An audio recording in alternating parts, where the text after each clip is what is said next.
Welcome, everyone, to today's webinar organized by the high-level panel for sustainable ocean economy, which I will refer to as Ocean Panel, and the IUCN Tourism and Protected Areas Specialist Group, TAPAS Group. Today, we're featuring the findings of a report commissioned by the Ocean Panel and accompanying series of over 40 expert perspectives for sustainable tourism experts, global businesses, industry experts, international organizations, and preeminent academics, many of whom are joining us actually today. For those who haven't joined us before, I would like to provide you with a brief overview of the Ocean Panel. Established in September 2018, the Ocean Panel is made up of 17 serving world leaders, co-chaired by the Prime Minister of Norway and the President of Palau. As you can see from the map, the Ocean Panel comprises members from across the world and is supported by the UN Secretary General Special Envoy for the Ocean. It is the only ocean policy body made up of serving world leaders with the authority needed to trigger, amplify, and accelerate action worldwide for ocean priorities. The Ocean Panel aims to facilitate a better, more resilient future for people and the planet.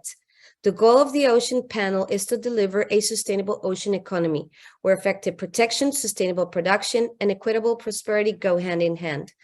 The Ocean Panel has been working to achieve key objectives that include enhancing humanity's relationship with the ocean, bridging ocean health and wealth, working with diverse stakeholders, harnessing the latest ocean knowledge, and developing an action agenda for transitioning to a sustainable ocean economy. So let me just quickly introduce myself. I'm the director of the Ocean Action 2030 Coalition. The Ocean Action 2030 is a voluntary coalition dedicated to supporting countries in their aim of building a sustainable ocean economy through the development and implementation of sustainable ocean plans. Members of the Ocean Action 2030 are leading institutions that can provide the technical and financial assistance that the countries may need to develop and implement their sustainable ocean plans, where there is a match between country demand and member capacity. Ocean Action 2030 was formed in response to the new Ocean Action Agenda launched by the High-Level Panel for Sustainable Ocean Economy in 2020, in which member countries announced a shared vision for sustainable development of the ocean in the next decade, where effective protection, sustainable production, and equitable prosperity go hand in hand. The headline of this action agenda was an ambitious commitment by the Ocean Panel countries to sustainably manage 100% of the ocean areas under their national jurisdictions, guided by sustainable ocean plans by 2025. So before we start the substance of the webinar, I would like to mention a few housekeeping items. We welcome engagement throughout the webinar on Twitter, and the hashtags to use will be available in the chat box throughout the webinar. Today's report and series of experts' perspectives, along with all other knowledge products commissioned by the Ocean Panel, are available on the Ocean Panel website, and the link is also in the chat box. We encourage you to post your questions for a Q&A session in the question and answer box located at the bottom of your screen. Please indicate which panelist you would like to have respond. Be sure what you write is a question. This webinar is one in a series. Please refer to the event page for the details of corresponding webinar for Asia and the Pacific.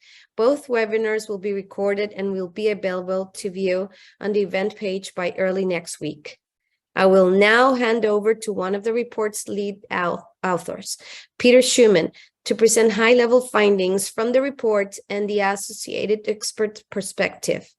Peter is a professor of economics and finance, specializing in financial mechanisms to improve the sustainability of tourism and indicators and data for effective management and tourism accounts to move beyond GDP as the sole indicator of economic wealth.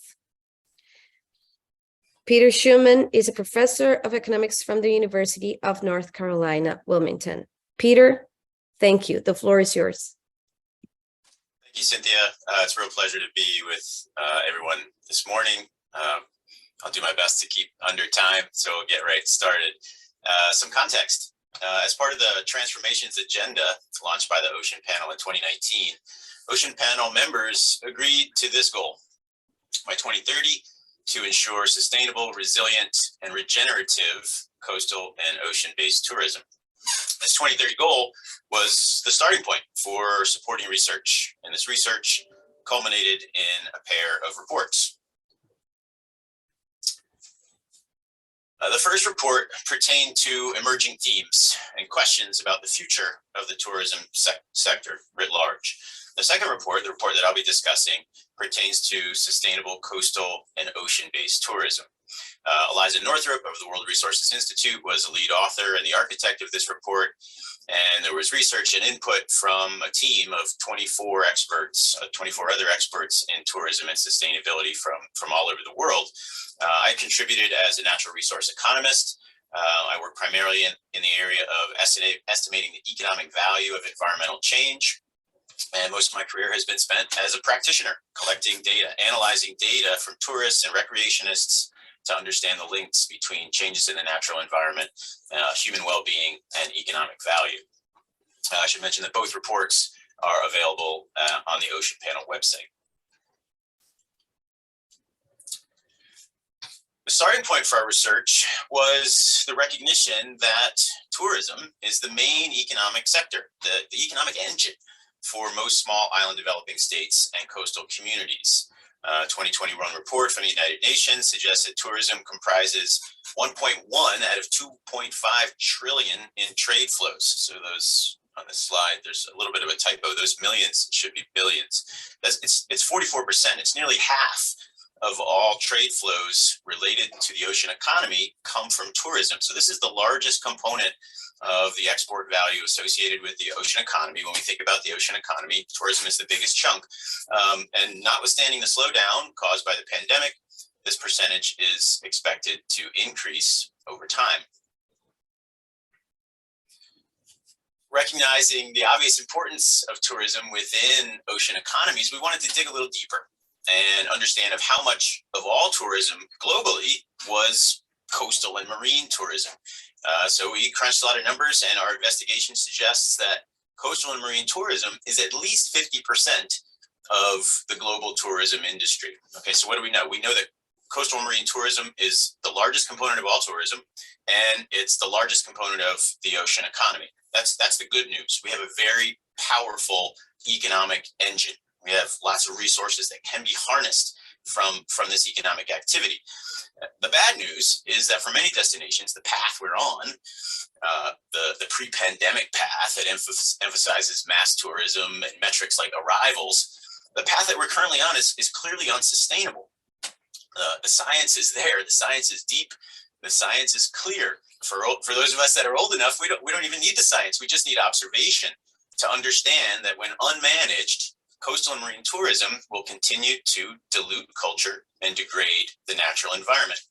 Of course, this is the paradox for all nature-based tourism. The two elements, environment and culture, which are inarguably the lifeblood of nature-based tourism, are commonly diminished and degraded by tourism itself.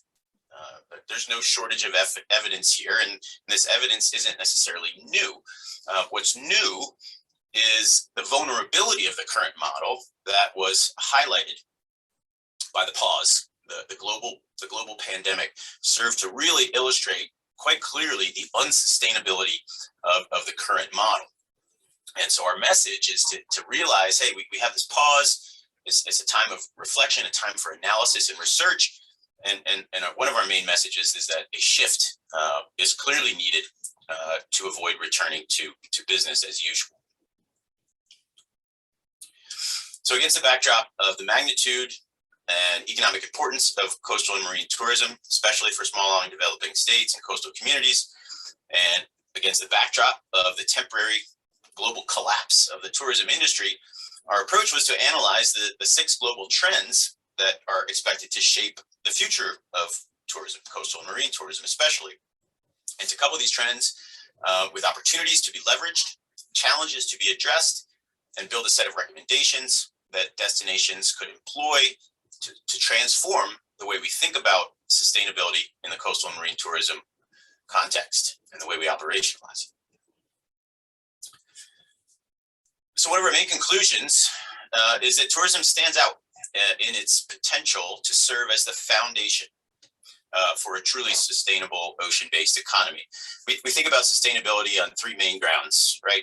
Environmental sustainability, cultural sustainability, and economic sustainability. And the common dialogue is that the first two get in the way of the third. But when you look at the evidence, when you really break down the data and the evidence, it seems clear that environmental and cultural sustainability are actually the key ingredient to economic sustainability when it comes to tourism. It's culture and the environment that motivate people to travel. The evidence is clear that environmental and cultural sustainabilities are prerequisites for the long-term health and well-being of the people that occupy coastal communities. So the evidence is there, right? Building sustainability in culture, building sustainability environment leads to sustainability in economics and also leads to long-term well-being of coastal peoples. So a big picture, just to keep emphasizing from our report, is to use this pause in tourism to showcase and present opportunities to shift the way we think about tourism. And the vision that we present has three main streams.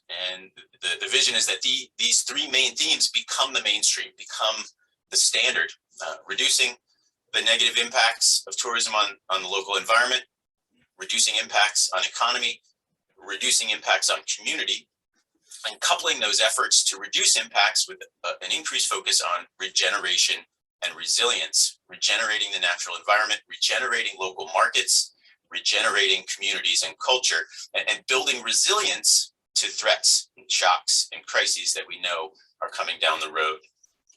So we got lots of examples in our report. We present numerous examples from all over the world. And these examples present opportunities for action, and I will highlight a few of them briefly before the end of my talk.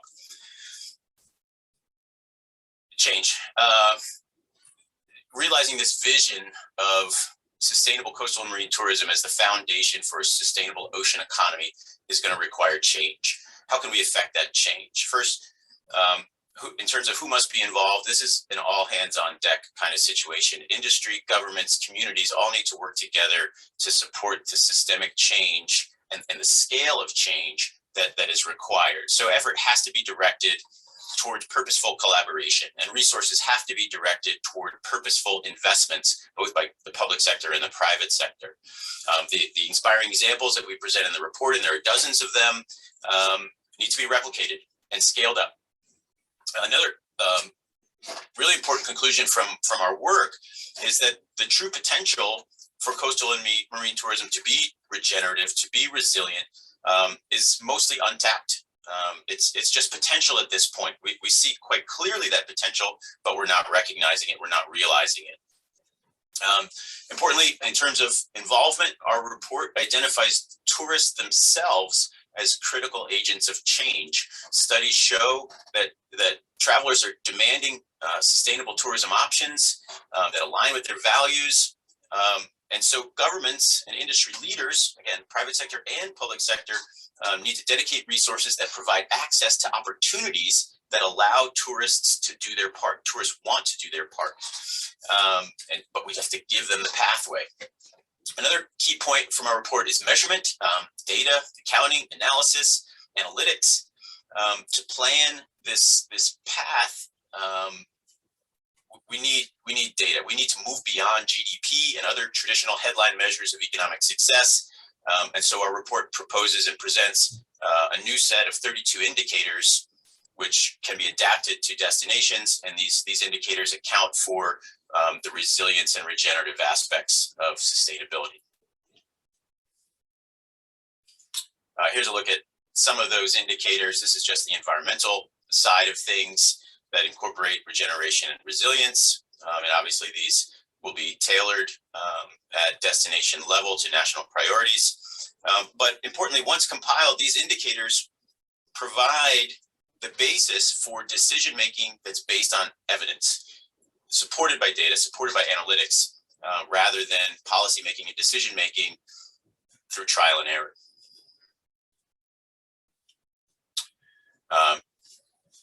We have to collect data. There is a need for more data. As an empirical scientist, I live in the world of data, so I can say, hey, we can't manage what we don't measure. I love that quote. So undertaking new data collection and management efforts, it might seem like a daunting task, but there are initiatives underway. There are frameworks underway to provide support, to build capacity, with guidelines, case studies, trainings. Perfect examples are the UN WTO's Measuring Sustainability of Tourism project, the MST project. And another great example is the United Nations SEEA framework. It's a system of environmental economic accounting framework that is currently used in about 100 countries all over the world. And tourism accounts can be built into the UN SEA, which aligns measures of natural capital wealth with traditional measures of national income accounting that account for things like GDP. All this is costly. Change requires investment. Is it worth it? Can we afford this transition? Would returning to business as usual be more profitable? These are, of course, the trillion-dollar questions. Our report does not estimate benefit cost ratios for specific sustainability initiatives at specific destinations, but our research sends a clear message that, counter to the common narrative that environmental protection and economic growth are incompatible or substitutes, our report suggests that, and our research strongly suggests that, in the context of coastal and marine tourism, emphasizing regeneration and resilience in the natural environment are in fact quite profitable. Not profitable in the take the money and run kind of way, but profitable across the long term, across the three pillars of sustainability. So we spent a good bit of time in the report discussing mechanisms for raising funds, creating new and sustainable revenue streams, attracting investors, leveraging existing sources of funding. And as a valuation practitioner for over 25 years, I can tell you that all of these sources of financing are vastly underutilized. A great deal of money is being left on the table that coastal and marine destinations can and should capture. I can tell you from my work that tourists are willing to pay much more than they're currently paying to ensure the preservation of the ecosystems they interact with, the cultures they interact with, the places they visit, and the places that they love. And immersion into nature, immersion into culture raises that willingness to pay. If visitors like what they see, if they like what they experience, they're willing to help pay for its preservation by dedicating their time and their money. A very brief overview of some inspiring examples, and I know I'm probably over time.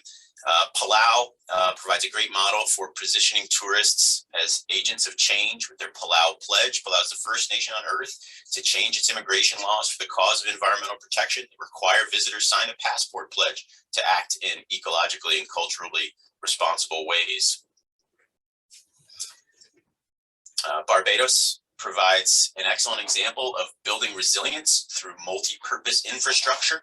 Coastal infrastructure changes were needed to protect the coastlines of Barbados from natural hazards, storms, and flooding, and hardened structures were used. We don't typically advocate hardened structures because of their negative impacts on adjacent ecosystems, but these hardened structures were designed to support opportunities for recreation, to support opportunities for tourism and culture.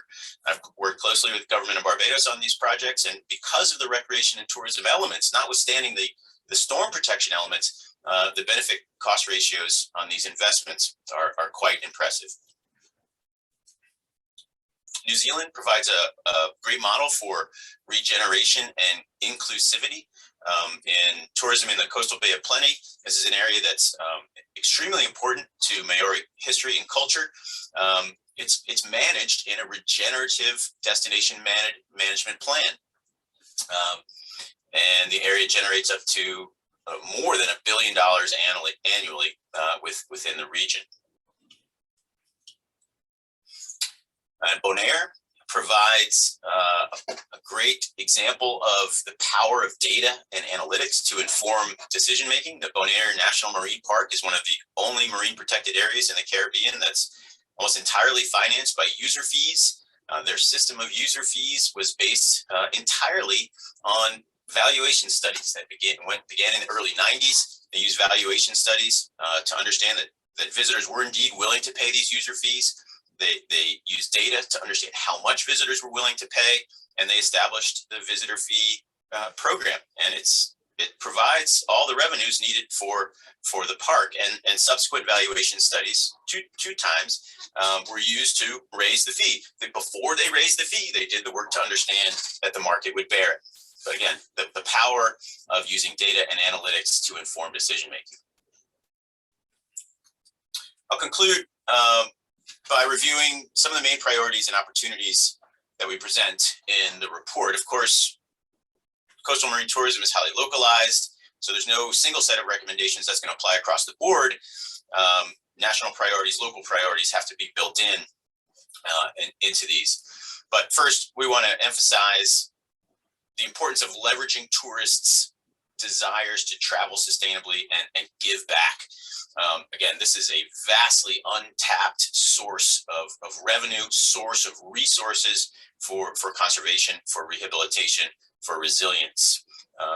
Tourists can get actively involved, they can get passively involved, but they're willing and able to get involved if we provide the pathways. Obviously, we need data, we need measurement, and so ocean leaders should promote and incentivize the collection and analysis of data pertaining to interactions of all sorts between tourism, activities, the natural environment, and culture. Public works projects, before they are initiated, should be reimagined to serve multiple purposes. Multi-purpose infrastructure builds resiliency into economies. And finally, the shift that we promote requires strategic and sustained collaboration among industry, government, all destination stakeholders, private sector and public sector. And this is why the Ocean Panel leadership and the discussions today are so important. The collaborative piece cannot be underemphasized. Thank you very much for your time. I appreciate you being here. Thank you, Peter. That was a wonderful presentation. And now we will move to straight into the panel discussions. We're going to have about an hour for a panel discussion with questions for each of our distinguished panelists, and then some questions from the audience as well. If I can ask the panelists to turn on your cameras, please, for our discussion. Thank you. Today, joining us, we have Osbert Chin, Senior Director, Tourism Policy and Monitoring, Ministry of Tourism of Jamaica, Elihi Johnson, Public Affairs Officer from Hawaii Tourism Authority, Eleanor Carter, Co-Director of Chumbe Island MPA and Executive Director of Sustainable Solutions International Consulting, Virginia Fernandez Trapa, Program Coordinator, Sustainable Development of Tourism, World Tourism Organization, Mauricio Miramontes, Strategic Partnerships Coordinator, La Mano del Mono, Dr. Sue Snyman, Director of Research, School of Wildlife Conservation, African Leadership University. So thank you for being with us today. I will now like to start with Osbert Chin. Osborne is a geographer by training and an environmental professional by practice, possessing a wealth of knowledge and experience in the tourism sector, with particular emphasis on sustainable tourism, policy development, capacity building, and training. So, Osborne, if you don't mind turning your camera on and your microphone, I would like to ask you, Jamaica is one of the top destinations for cruises. How is Jamaica reconciling its commitment to sustainability with the economic importance of the cruise industry? All right, thank you so much for that question, Cynthia. Just double checking that you can hear me very well. Yes, we can. Wonderful, thank you. All right, so as you said, it is a known fact that cruise tourism is very important to the Caribbean region, first and foremost, including Jamaica. And so it plays a major role in job creation, of course, which fosters economic growth and fosters foreign exchange earnings. But it also plays a key role in preserving our economic resilience. And so just a quick snapshot. The region itself receives around 60% of all cruise ship passengers worldwide. And so for Jamaica, this estimates to about some 26 billion Jamaican dollars to our economy. And so given that major positive effect on our economic sustainability, if we don't manage it properly, as we heard earlier, it does have the potential to negatively impact our sociocultural and environmental resources. And so as a country, what we have been looking to do as a ministry, as a tourism destination, we have been committing ourselves to develop decisive and strategic actions through policies, through strategies, through legislation, and of course, through some projects and programs that are aimed at creating some alignment with the principles of sustainable development and sustainable tourism development. And so in creating that enabling environment for effective policy implementation, we have revised our strategic policy framework through using the principles of the Blue Ocean Strategy. And the main aims of this Blue Ocean Strategy that we've developed is to make the tourism sector more resilient and more sustainable to future shocks. We also try to ensure that our visitors have an unmatched value proposition that is based on innovation, that is based on product diversification, but most importantly on differentiation. This strategic framework also aims to reduce leakages, but also to support what we like to call an inclusive social and economic development. It has to benefit the communities. And also we have to return this sector to a path of sustained growth, especially after the pandemic. And so in the context of the cruise industry specifically, there has been what we like to call a significant push towards ecosystem protection, towards reducing pollution and waste, towards biodiversity conservation, as well as to promote investments in green technologies, in energy efficiency, in community development. And so what we found since the pandemic is that it has allowed us to sort of revisit the drawing board, because now we are strategically poised to rebuild, to rebound with this new model for how we do tourism, and specifically cruise tourism. And so this will allow us to be more streamlined in our approach, to be more efficient and sustainable, with a focus on things like risk management protocols and operational efficiency, and of course on marine and ocean protection. And so in terms of our commitment, given the importance of tourism to our economy, and of course this goes beyond just cruise tourism, we have been making significant progress over the past 2 decades. So all the way back to 2002, we developed our first master plan for sustainable tourism development. And now we are in the process of updating this master plan, and it will place a heavy focus on sustainability, on resilience, on disaster risk management, on climate change. But of course, it will also address the social impacts, the socio-economic development, investments, and how we transform the tourism sector through innovation, through technological advancements, which I spoke of earlier. And so in the process of developing this framework and embedding resilience and sustainability in this framework, what we try to do is to have somewhat of a strategic action-focused policy that will ensure that we have effective implementation, but also effective monitoring and evaluation, so that we can see the greatest impact. And so we try to ensure that all the key thematic policy areas, things like our product development or product quality, environmental management, climate change, risk management, linkages with other sectors, and all the other key policy areas, that those are reflected in this policy document, and it reflects the needs and the realities that are critical to the sustainability of this sector. And lastly, I'd just like to say that we are also working with the UNWTO under the MSD program that Peter spoke about earlier, to establish key indicators that we can measure these indicators towards achieving sustainable tourism development. Thank you. Thank you, Osborne.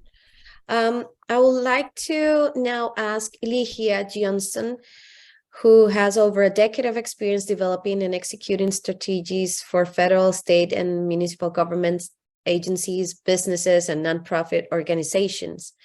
Hawaii's unique environmental, natural coastal assets, second highest number of marine reserves in the United States. How do you integrate concepts of regenerative tourism into your local strategy and programs, particularly through empowering the local community? Can you provide some examples like Holomua Marine 30x30? How does that management plan or the coral reef strategy works? Thank you. Aloha. Good morning, everybody. We are UTC -10 over here, so it is quite early. Aloha to all of you. So in short, at this point in our collective history as human beings on this planet, if it isn't regenerative, we probably shouldn't be doing it right now, is the short of it. You know, for us at the Hawaii Tourism Authority, in 2020, right before the pandemic hit, we adopted a new strategic plan that removed driving higher visitor arrivals as a KPI and prioritized different things instead. One important commitment that we made in that strategic plan was to sign on to the Aloha Plus Challenge, which is Hawaii's local framework to implement sustainability goals that predated the SDGs, to which we are also committed. And so I should give a shout out to Hawaii Green Growth, our local 2030 hub, as well as the Global Island Partnership, together co-secretariats of the local 2030 Islands Network, of which we're active participants. But back to our strategic plan, we prioritize 4 pillars: natural resources, Hawaiian culture, community, and then branding. And in that order, deliberately, because we reinvest tourism dollars into community organizations doing work in those first 3 pillars, because there's no substitute for authenticity.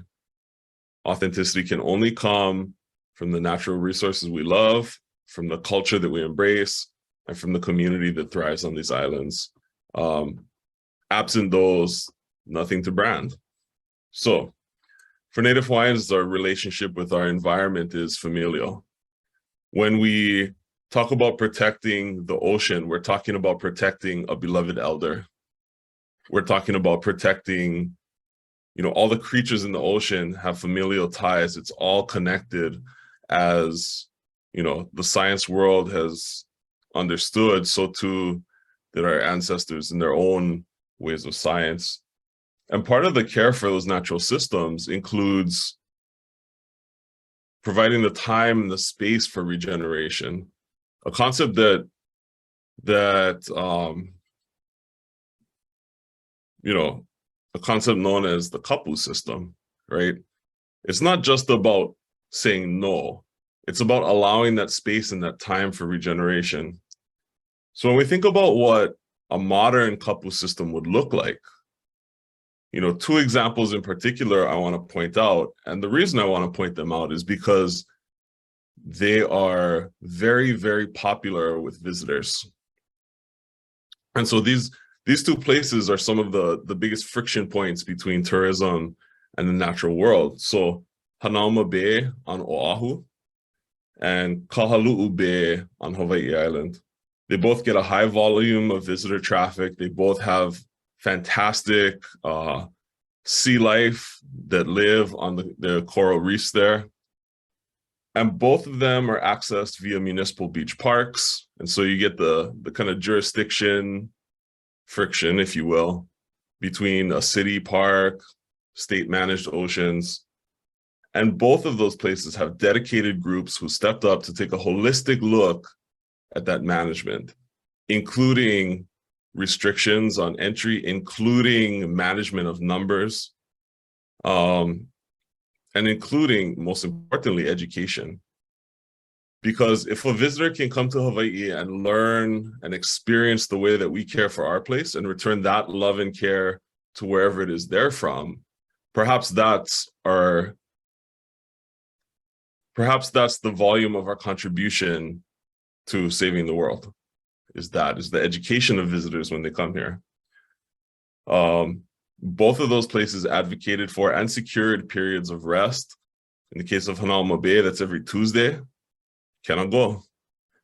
At Kahalu'u Bay, it's timed with the spawning of the coral. The park can be closed for a week at times. We owe a lot to the hard work and the example set by the Friends of Hanauma Bay and the Kohala Center and their work with the Kahalu'u Bay Education Center. So Lisa Bishop, Auntie Cindy, Puni Haole, if you guys are up this early, aloha to you. But we're also encouraged by initiatives like the community-driven Tri-Weight program at Ka'upulehu on Hawaii Island, which established a Cup 1 harvesting in the area for a span of 10 years, from 2016 to 2026. During that time, the community is working on a plan for sustainable harvest, understanding what those limits are to really replenish not only that area, but if that area is protected, it can act as a nursery for the rest of the coast. And so the benefits are beyond the defined space that we protect.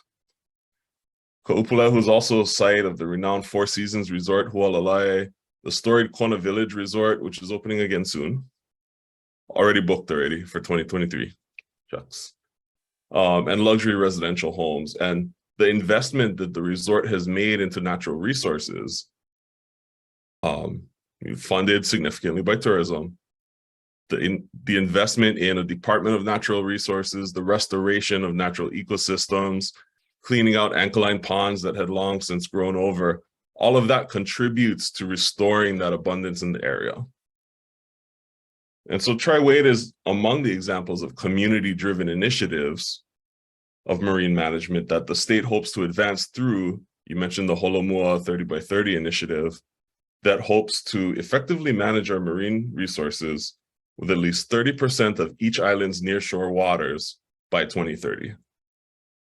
And so the process that they've come up with to do that, in a lot of ways mirrors something that we did in the Destination Management Action Plan process to engage community voices in the reset, the redefinition, and the refinement of tourism in Hawaii. Because without the community's voice, it won't work. One important role of HTA in all of this is education. We do a lot of visitor education as a visitor imagines a vacation here, while they're planning, on their way here in partnership with our airline partners, once they arrive in the airports, through targeted digital ads, all steps of the journey. And so we put a lot of work, a lot of effort into those educational pieces, like providing space for marine animals, staying away from turtles, staying away from seals, being respectful of whales, things like that. Being mindful of litter, using reef safe sunscreen, all important things that we work to educate visitors on. So I'll leave it there. Mahalo. Thank you. I'll get back to you with some questions about that. But now I would like to turn to Eleanor Carter. She is a conservation practitioner with more than 25 years of experience in strategic planning and project implementation in Africa, Asia, the Pacific, and Indian Ocean regions. Extensive field-based experience in all aspects of marine protected areas, design, science, monitoring, and evaluation, capacity building, outreach, communication, and management. She developed and managed the first financially self-sustaining marine protected area in Africa at Chumbe Island, which we will hear about today. So my question to you, Eleanor, Chumbe Island is one of the leading examples of sustainable tourism. Can you share some of the approaches and initiatives you have prioritized and the impact this has had for your businesses? Thank you. Sure, thanks very much, Cynthia. Well, I think many people have probably heard of Chumbe, but just to give a little bit of an introduction about it, it's an island off the coast of Zanzibar. And we're a privately managed marine protected area, privately established and managed marine protected area. We have a public-private partnership with the government of Zanzibar, whereby we fully manage the conservation of the park. So that includes a fully protected reef sanctuary and a forest reserve. We also run extensive environmental education programs for a wide range of sectors of society throughout the region. And we entirely finance all of this through sustainable tourism.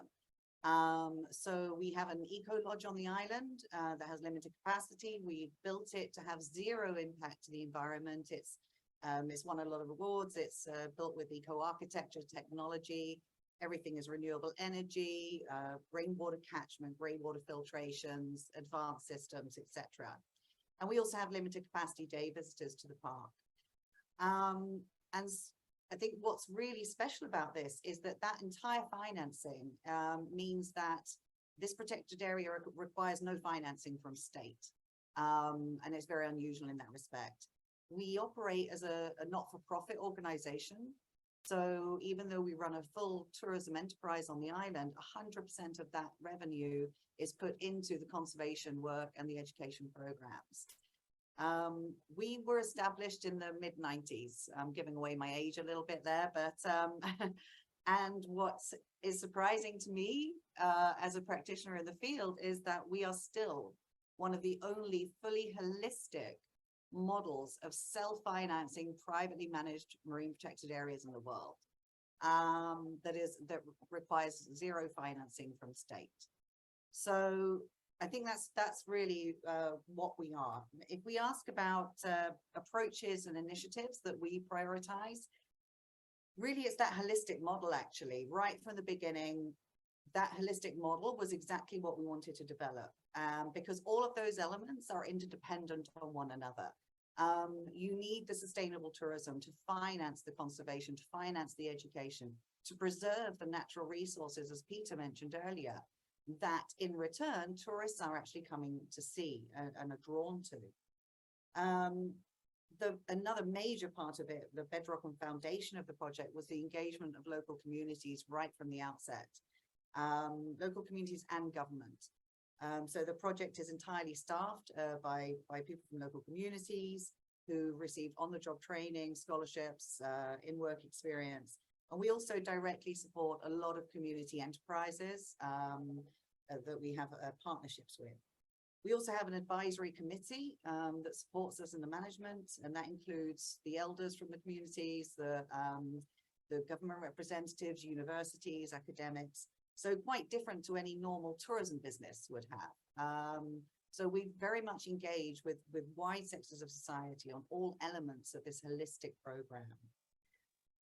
We also, in terms of our approach, transparency and accountability was for us very, very important right from the outset. And it means that our impact on business is that visitors know when they come to Chumbe Island, they are directly supporting local people, the local economy.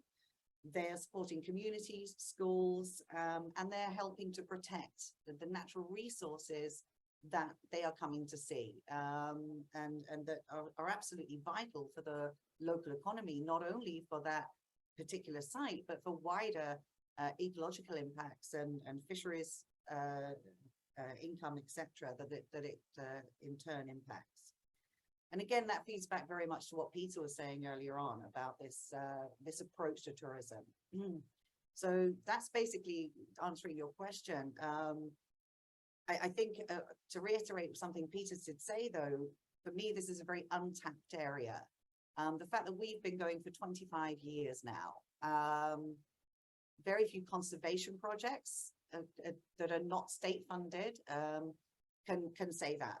And it really is an untapped opportunity to link business sector with conservation sector and really develop holistic projects together that can enable people to self-finance and be self-reliant to manage their own natural resources. Thanks very much. Thank you, Eleanor. 25 years of a holistic approach and a success story for sure. Virginia, over to you. Virginia is a sustainable tourism expert responsible for the implementation of initiatives within the UN WTO, addressing the global challenges of climate change, biodiversity loss, and pollution, such as the One Planet Sustainable Tourism Program on Sustainable Consumption and Production, the Glasgow Declaration on Climate Action in Tourism, the Global Tourism Plastics Initiative, and the Global Roadmap on Food Waste Reduction. So the report from the Ocean Panel shares many examples of successful sustainable tourism enterprises, but also underscores just how challenging changing the model of tourism is and the unprecedented levels of cooperation that will be required to do it at scale. How is the UN WTO tackling this challenge? Thank you, Cynthia. And first of all, thanks to the Ocean Panel and to IUCN for the invitation to join this exciting discussion. It's really a pleasure to be here with the colleagues. Yes, the changing the model. Of course, this is difficult, is as difficult as getting out of the comfort zone is difficult. And also because, let's say, the changes that are needed require compromises that may not pay off exactly the next day. So we, as Peter said, need a medium to long-term perspective so that these changes in the model can happen. The pandemic led us to talk about building back better, greener, bluer, and I think its massive impact succeeded in raising the awareness of many who, by the time the pandemic started, were not yet convinced of the need to transform tourism operations for resilience. Nevertheless, the window of opportunity for that transformation to happen, or at least to be fast-tracked, is closing. The last UNWTO barometer was released actually today in the context of FITUR, you know, the International Tourism Fair, which takes place here in Spain, in Madrid. And the barometer shows how tourism is set to return to pre-pandemic levels in some regions already this year in 2023, with global arrivals reaching between 80 and 95% of pre-pandemic levels globally. Actually, the rebound in 2022 was stronger than expected, so things are moving fast again. The report of the Ocean Panel, I have to say, it's an excellent resource. It's a must read for those who haven't checked it yet. And it's actually very right in highlighting that we would need unprecedented levels of cooperation to enable these changes. As you know, the constituents of UNWTO is one of the smallest specialized agencies of the United Nations. Our constituents are ministries of tourism, and these ministries are normally not in charge of environmental topics, and it's very rare to find ministries combining competences of tourism and environment or tourism and maritime affairs. And this means that we're actually trying to push for changes in our sector, but the top institutions which represent it do not necessarily have, or they don't have in a majority of cases, the competences to enact that change, or at least to enact it fully. So they are not always in the driver's seat.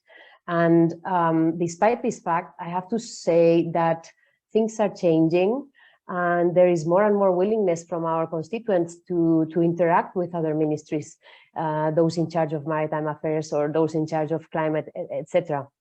However, they need guidance. There's a lot of need for guidance that our members echo, and developing that guidance is not easy because there's no single recipe that would work for all the countries or governments. You know, the complexity of our sector in terms of governance, I'm not sure is comparable with other sectors. We have managed to create very intricate governance. So as an example of that increasing commitment that I just mentioned, I can bring to the table some of the changes that we have noted in national tourism policies in the recent years through our recurrent reviews. Back in 2019, we did a global review of national tourism policies, and in this case, from the angle of climate, we saw that 42% of policies around the world included a reference to climate change. I'm speaking about a broad reference because when we dig deeper for references to policy instruments, these were quite absent. But and we just carried out that same review in 2022, and we have increased from 42% to 62% of the policies globally making references to climate. Most of those references are actually talking about the vulnerability of tourism to climate change, which in my view clearly connects to the ocean among other factors. In 2019 also, we checked all nationally determined contributions, you know, the plans that governments submit to United Nations climate as their contributions to the Paris Agreement. And again, 42% of those were making references to tourism. And that percentage has also increased, is now at 53% of the NDCs making reference to tourism. It's interesting to actually note that inside those plans, those climate plans, more than half of the references to our sector are related to the inclusion of tourism in adaptation plans. So I guess that there's still a lot to be done, but we could be happy that we can think the policy basis for tourism to advance towards those regenerative approaches that the Ocean Panel report speaks of is forming. And we just basically need to continue mainstreaming ocean protection in tourism policy and tourism in ocean policy. And the same goes for climate. And throughout the process, we also need to involve the private sector and civil society to actually be able to match the guidance that we're willing to provide to the real needs. And I have to say, we're very happy to be collaborating with TACSO, with the Tourism Action Coalition for a Sustainable Ocean to advance on this matter. And to close this first intervention, I would just like to extend an invitation to all of you to join us in a consultative process that we will be starting soon. It's a process to develop a policy brief to support the integration of climate action in tourism policies with practical recommended actions, echoing what Osborne was saying, that we need action-oriented policies. So the ocean will be definitely a fundamental pillar of those actions proposed. It's at the crossroads of climate mitigation and adaptation, and also it sits between climate action and biodiversity protection. So I hope that we can collaborate when that consultation starts. Thank you. Thank you for those very, very interesting comments and remarks. I would like to turn now to Mauricio Miramontes. Mauricio has over 20 years of experience promoting social businesses, combining adventure tourism and experimental education to promote the conservation of protected natural areas and the well-being of local communities. Biologist with a specialty in education, in protected natural areas and in the co-design of social business models in the areas of high poverty. He's co-founder of La Mano del Mono and Modelo Market Ready. The report emphasizes the importance of equity to sustainable tourism. How was La Mano del Mono fostered community engagement and equitable outcomes through sustainable tourism? Can you provide some examples, Mauricio? Over to you. Thank you, Cynthia. Thank you very much. And thank you to the Ocean Panel and to IUCN for the invitation. I'm really excited to share these stories of how in Mexico we had the opportunity to take advantage of the pandemic situations to rethink and redo the rules of the game of how tourism is being carried out in these areas, in these coast and oceans and protected areas. So specifically, I would like to share this story in Balandra. Balandra it's an amazing beach. It's one of the top, most beautiful beaches, and it has, of course, a lot of visitation. It's a key destination in Baja California Sur. It's very, very close to La Paz. And it has a very high volume of visitors. And at the same time, I'm really excited to listen to Leonor of how they have transited to these different models. And because in this context, there is a lack of capabilities for management, and there is very limited budgets for working on conservation of biodiversity, local education, restoration, management of the tourism, and management of the ocean. So this is a very, high pain for key stakeholders, and there is a lot of commitment, there is a lot of interest, there is a lot of work done by private sector, by governments, by local communities, and what happened is that during the pandemic, we all came together, like tour operators, hotels, national and subnational governments, to rethink and redefine a system for a booking and visitor management system that it's very interesting how it brings a lot of value to the agenda for sustainable tourism in oceans. So because this is supported by this framework of public policy of the sustainable tourism development zones, it is allowing the area to increase at least 5,000% the budget to manage the area and conserve biodiversity only by allowing visitors to contribute economically for this management. I mean, the high volume of visitors right now, it's willing and it's open to this contribution, but the system doesn't necessarily allow that flow of income to go into the management and conservation of the area. So this is changing this piece, also allowing transparent, automatic, and real-time data generation. I mean, no one being in Excel, bringing data from the paper to the computer, but it's everything systemized and transparent. Also, collective management. You know, this here in Mexico, we have these areas owned by local communities in collaboration with, managed in collaboration with governments. So this allows this collective governance and collective management of the area.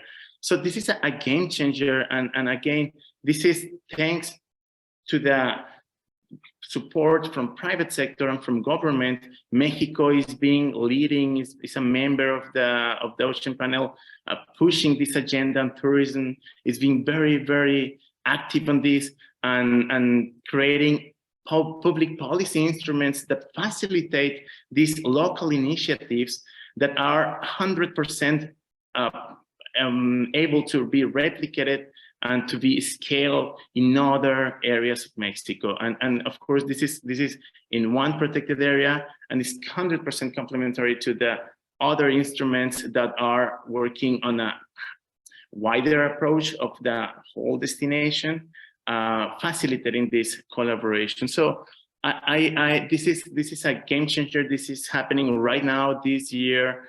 The prototypes are being carried out, and I'm really, really excited to share the results, because this is happening right now. I mean, the transition is happening right now. The interest and the energy from the key stakeholders is right now very, very, very high. And again, acknowledging the as Hilia say, the respect and the love from local stakeholders to these oceans and coasts, that it's our natural heritage, and we all share this purpose of conserving and regenerating our loved nature and culture in Mexico. Thank you, Mauricio, for those inspiring words. And I would like to turn to Dr. Sue. Sue has over 20 years of experience working in sustainable tourism in Africa. She's Africa editor for Tourism Planning and Development Journal, and associated editor of Frontiers in Sustainable Tourism, and a reviewer for numerous international journals, as well as having published in numerous international journals and books. Sue was also vice chair of the IUCN WCPA Tapas group, we're our co-host today, and coordinator of the Communities and Heritage Working Group within Tapas for 8 years. One of the key themes to emerge out of the report presented today, and many of the expert perspectives, including yours, is the importance of diversification and local value chains. Can you speak to these in more detail and provide examples from your work, please? Thank you. Over to you. Thanks, Cynthia, and thank you very much for the invitation to be here. I think we all agree and know that you can't have all your eggs in one basket, though as humans we are sometimes slow to learn that. And so for many years, governments relied heavily on tourism, especially to fund conservation. And obviously COVID highlighted that is not an option. So diversification is key. And Peter spoke a lot, and the report talks a lot about resilience, and diversification builds resilience. So it's about spreading your risk across different activities. And that can happen either within tourism, so diversification of products and services, and Osborne spoke about how they are diversifying their products. So you can have that diversification within tourism, And then you can have diversification around tourism, so combined with tourism. And so that's a lot of the research that we've been doing into what we call the wildlife or biodiversity economy, where you combine tourism with other activities that involve fauna and flora. So things like carbon projects or forest products that you can have alongside tourism. So where you are using, for example, in Africa, a lot of the forest products are, beekeeping or honey products. So you are combining within areas the farming of bees with tourism, and then the lodges can buy the honey, but also the local communities can, and local people living in the area. So you're going to build resilience in that way. This obviously also increases the value chains and the multipliers. And something I'm very, very passionate about is often when we look at tourism, we look at how many visitors are coming, how much are they spending. But one of the biggest expenses for lodges, and Eleanor can attest to this, is staff wages. And we never look at where the money from lodges is going from the tourist to the lodge to the staff, and then those impacts, which are also building value chains, building multipliers. And we really need to do a lot more of that measurement, because that is extensive. And so for me, a lot of the work we do is trying to value, I'm an economist, so also trying to put a value on tourism. And that we cannot underestimate that value and those value chains that go from the staff into the communities and the villages and the towns where they are living. And Virginia talked about it as well, these silos, and diversification requires breaking down the silos between different sectors. So you have agriculture talking to tourism, talking to water, talking to all the different sectors. And that is also something that through the wildlife economy, we are trying to bring different ministries together to see how they are all absolutely linked in so many ways. And obviously the main one is to increase the use of local suppliers of goods and services, which would then improve diversification of.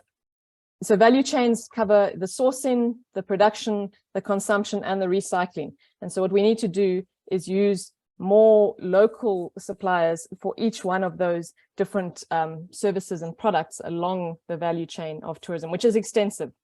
And marine and coastal tourism, even the diversification within the product, using whale watching, snorkeling, kayaking, is already diverse. So you have this foundation. And so now how do we find unique selling points? And Osborne talked about that, and I feel also, the integration of local knowledge and practices, which Elia talked about. There are so many different ways that we can diversify. And I think we need to be creative and innovative because everyone has unique selling points. Thank you, Sue, for that. Time is running fast, and I have so many questions that I want to get through. But I'll just throw one to all of the panelists, if I may. What do you predict will be a game changer for sustainable marine tourism in 2023? As the industry rebounds from COVID-19, we already heard a bit from Virginia. It's up to 90% already, she's telling us. But well, tackling the climate and biodiversity crisis, coupled with the need to generate net benefits for local people. Anyone wants to comment on this?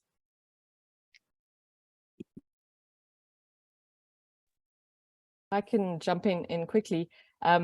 Again, the silo thing, we really need to get out of our silos. And for me, it's about also mainstreaming biodiversity into all sectors, so that each sector is measuring the impacts on biodiversity. So, I mean, obviously, a lot of people, Peter spoke about SEER, the social and economic environmental accounting of the UN, but also, environmental social governance reporting, trying to make sure that people are accounting for their impacts on the environment. And this awareness that has been raised through COVID and how we are all interlinked, I think that really, for me, was such a positive of COVID, is that it really showed how interconnected we are. And so the game changer is going to be linking that biodiversity and tourism and local people and governments and all, and that we are so heavily reliant on each other. I mean, also obviously diversification that I talked about, and maybe a tourism benefit sharing levy, so that those who are living around these areas to build resilience and mitigation and adaptation, that there is some kind of levy. Peter mentioned that tourists are willing to pay. True. Mauricio, please. Yes, thank you, Cynthia. I mean, I will say that it's, for me, it's a very historic moment where there is a very high connection between the public sector interest, needs, and energy with the private sector needs. And I mean, there is a clear need and acknowledgement of the need to strengthen biodiversity conservation in tourism. And there are, in Mexico and other countries in Latin America, so it's happening, the development of public policies to provide support to these strategies, collective strategies. It's happening right now. It's probably the time when we have had the more development of public policies, and at the same time, it's like private investment and interest in changing how these investments are done to adapt to climate change, to biodiversity conservation, so green infrastructure. So these changes from private sector is happening. I mean, there is still a lot to do, but I will say that this connection between private and public sector investment and interest is creating a game changer in how sustainable and regenerative tourism is being built in our country. Thank you. Eligia. Thank you. You know, I think one important driver of a lot of improvements property by property that we're seeing, particularly in lodging, is, you know, Hawaii generally does not have a large appetite for new resort development at this time. And so operators and owners are getting a little bit more creative, understanding the competition in the marketplace with property improvements. Sometimes that's associated with a rebranding or going from, you know, one global brand to another, things like that. But with that happening at the same time as the market's appetite for understanding that they're staying somewhere that's going to reinvest in nature, understanding that they're going to stay somewhere that does prioritize minimizing that impact.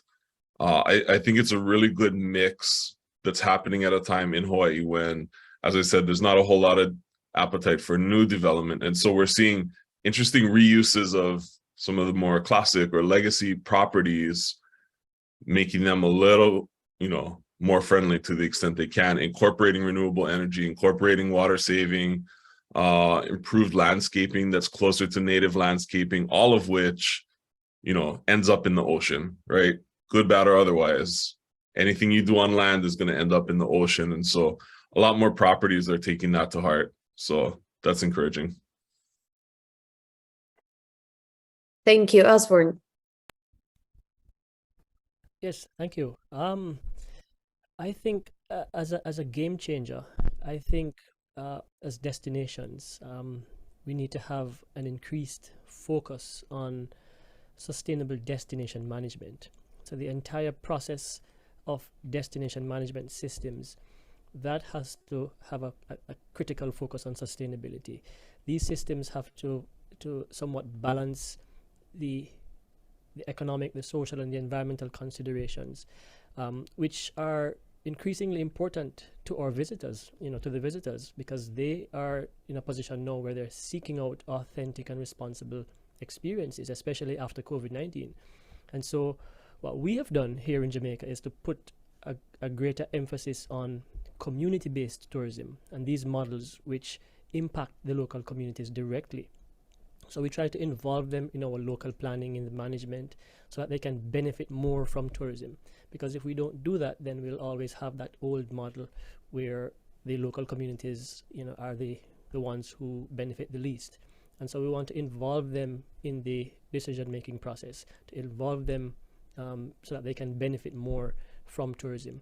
And lastly, we want to promote more sustainable modes of transportation, both on land and on sea, because that is, you know, very important. So if we're going to be promoting things like electric vehicles, you know, a shift to electric vehicles to promote more pedestrianization of some of our resort towns, you know, that can also help to reduce our carbon footprint in tourism. So these are some of the things that we see as game changers in the post-COVID-19 era. that leads us into another very interesting conversation, maybe for another time, but about the biodiversity loss and climate change connection and how does that affect the coastal areas. Thank you for bringing that up as well. I have a question from the audience, so I want to try to squeeze in some of the questions we have from the audience. This is for the whole panel, so feel free to raise your hands. Over the years, there has been a constant evolution in the language used to describe sustainable tourism. For example, to begin with, it was simply referred to as ecotourism. Other terms we commonly used include responsible tourism, slow travel, etc. And now we use terms like regenerative tourism, blue and green economy. How does the panel view this evolution in terminology? Is it beneficial? Does it map the actual evolution of sustainable tourism itself? Any thoughts from Osborne, please? Yes, I can give that a stab. So I too have given this question some thought. I mean, I work in sustainable tourism directly in policy. And I believe that this constant evolution and the changing of the terminologies used to describe sustainability on a whole, you know, so we hear about sustainable development, then sustainability is being applied to all different sectors. And this can be viewed both as beneficial but somewhat problematic because all of these different terms, they do have their specific peculiarities, but they are also grounded around the same principles. They can actually help to convey things like new ideas, but they also reflect the ever-evolving understanding and the priorities of the industry and of society on a whole. So for example, take the relatively new term regenerative tourism or the blue and green tourism economy. So these terms, they do highlight the recognition of the need to not only minimize negative impacts in tourism, but they also actively contribute to the restoration and the enhancement of our natural and social systems. But the problem can arise where persons can become confused, as it can be difficult to establish a shared understanding of what sustainable tourism actually means. And so some persons even argue that the terms are merely used as marketing tools to look good without actually implementing any of these actions, right? And so persons, you know, they think that persons are just using, you know, the terms just to profit, you know, or to enhance their bottom line instead of taking meaningful actions to support things like local economies and social systems, or to protect the natural resources that they depend on. So it's almost like a greenwashing effect of the sector. However, as governments, as policymakers, it is our role to ensure that these things don't happen, and we have to do this through effective implementation, through effective monitoring and evaluation, so that, you know, while the evolution of the terminology can be beneficial in terms of how it reflects the changes and developments, it is also important to ensure that we use them consistently, that we use them transparently, and that they are linked to specific actions and outcomes for the greatest impact and change. Thank you. Thank you for that answer, and transparency, of course, it's key. Over to you, Virginia. Thank you. I mean, I would like to subscribe, first of all, Osborne's response, which was excellent and very comprehensive. I do agree that to me, it basically reflects the ambition of tourism stakeholders to keep evolving. And this is directly connected with the fact that sustainability is not an end state or destination, but rather a process, a continuous process of improvement. We have to be careful, as Osborne highlighted, not to run into the risks of greenwashing. And for example, we're having some concerns with the use of regenerative tourism, which I guess is the newest member of the family. And that is I guess wishes to show how our sector can really have a positive footprint and not only reduce its negative impacts. So yeah, hopefully maybe it's just not willing to throw homework at the panel, but maybe we could think about collectively, setting some basic principles as to what we really think could be regenerative. For example, not to confuse the regenerative approach with an institutional approach. To us, at least for now, is more of a destination approach. It's creating a systemic change. It has to involve all the players, so it's not a brand. I don't know, have we had this definitions discussion? Not really. I saw on the chat another, I think somebody alluded to definitions, or maybe this was the question. Definitions are important, but we shouldn't also waste our time in defining things too much. So how can we achieve balance? And maybe, yes, regenerative tourism requires a bit of our attention, but I do think it caters for the wishes of many of us, which are connected to being the change, not really waiting for that external game changer to come to us, but rather, you know, rolling up the sleeves and finally taking advantage of the magnificent environment conditions that we have, like Mauricio alluded to, you know, all the policy frameworks finally colliding into something meaningful. That's all. Thank you. There's another question from the audience related to resilient oceans and climate change. And many of you have spoken about having a resilient tourism. And the question refers to how can we be resilient if some of the species are in danger because of climate change. So basically, Regina mentioned this about the NDCs and the commitment, and it's I believe you said it's up to 40%. The commitments in tourism in the NDCs. So do we need to scale this up? What do you think about this connection with climate change and the approach that needs to be taken by the tourism sector? Eleanor, please. Yeah, I think it's a matter of, for me, it's a matter of scaling up and scaling down as well, because even though it's great that there's more commitment in the NDCs, that sort of resilience to climate change from an oceanographic point of view, from an ecological point of view, is a whole other topic, and it is starting to have an intersect with tourism. But I think it's also got to happen on the ground, and this is where it comes down to tourism investors, community groups that work in tourism to proactively work on conserving the marine environment and reducing the threats. And the reason I say that is that I'm an ecologist, and so, you know, the way to protect your marine resources is to reduce compound threats to them. That's what creates a resilient coral reef, for example, resilient systems. So having protected areas such as Chumbe, other sites that are community managed protected areas, reducing those compound threats will protect and make resilient the environment on your doorstep. And so it can't rely simply on top level government policies and people making promises at the high level to Paris. It has to come down to action on the ground. And that relies on the people on the ground and the government's enabling people on the ground to do that work, supporting communities, private sector, and all other actors who are on the ground. Thank you. Virginia, over to you. Thank you, Cynthia. I agree with Eleanor, but I just think that both top-down and bottom-up approaches need to complement each other. When we carried out, for example, a survey with more than 1,000 responses, I was a global survey on climate action in tourism, and we asked the question, are you investing in nature-based solutions? This was done in 2021. A report just came out of the press. I think only 30% of the respondents said, yes, I'm investing in nature-based solutions. And we have to think those that replied are already those that, you know, have interest in the topic. Yeah. So it's complex topics. You know, we need destinations like Chumbe, you know, to export their learning, so more can be, let's say, the fears can be removed, the barriers of entry can be removed, but at the same time we need to make sure tourism is referenced in all key policy documents at the highest level, because our sector needs support.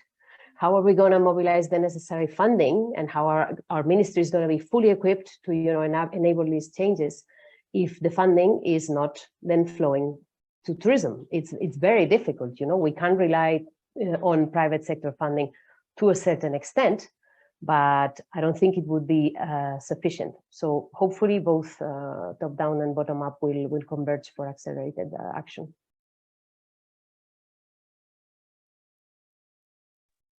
Thank you, Virginia, for those remarks. Mauricio, please do go ahead. Thank you, Cynthia. Here, I want to share this story in Mexico with, we were working with German cooperation with the Adaptur project to adapting strength capabilities of the tourism sector to adapt to climate change and in different destinations. And something that it's very interesting to me is that you cannot be resilient as an enterprise. I mean, you cannot be resilient only as a government. You cannot be resilient only as a community. You need this collaboration and be resilient as a destination. So that shift of mindset between, transiting from competition to cooperation, because there is one thread that it's affecting the collective interest, the collective needs. And so this cooperation strategies to be resilient as a destination, for me, it's a blow mind process. It's amazing to see how you see in one table, federal government, subnational governments, with local communities, with private investors, making agreements on how to create these strategies to be adapted to something that is happening with more frequency. I mean, hurricanes are happening more often. We see how these dry days are getting longer, and the seasons of dry seasons are getting longer. So this collective process of generating strategies, I guess this is something that it's already happening, and we are still learning of how to do that more efficient, to respond better to the situation that we are living at this moment right now, and probably is going to get more intense in the future. Thank you, Mauricio. There's a specific question for you, Virginia. Most of the portrayed examples illustrated in the discussion relate to small-scale nature-based tourism. Can you provide examples of actions, policies, or practices for sustainability transformations in large mass tourism destinations? Ooh, tricky. Thanks for the question, first of all. I don't really like to call names of destinations out in general. But I have one example in mind, and maybe the answer should start by saying that not everything is black or white, and not all mass tourism is awful. It's a model which had its reasons when it started, and that in many cases provided a great economic lift where it was needed, when it was needed. Now it presents a lot of challenges. We didn't have the same knowledge that we do now in terms of the pressures on the environment when those destinations were developed.